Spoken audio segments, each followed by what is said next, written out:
Hello guys, in this video I'm going to show you how to find your favorite products on the Trendyol application. So it's pretty easy, you just have to open up the app. Then when you open the app, you have to go to the bottom of the screen. In the middle, you are going to see the favorites icon.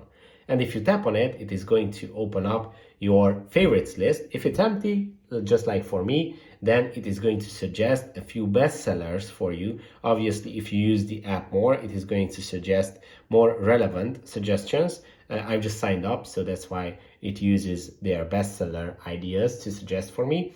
But as you can see, my favorites list is empty. So when you select products from the app and like them, it is going to add it to your favorites list, and you're going to find all those products here if you would like to purchase them later. So that's pretty much how it works. I hope this video was helpful for you. Don't forget to subscribe and see you in the next one.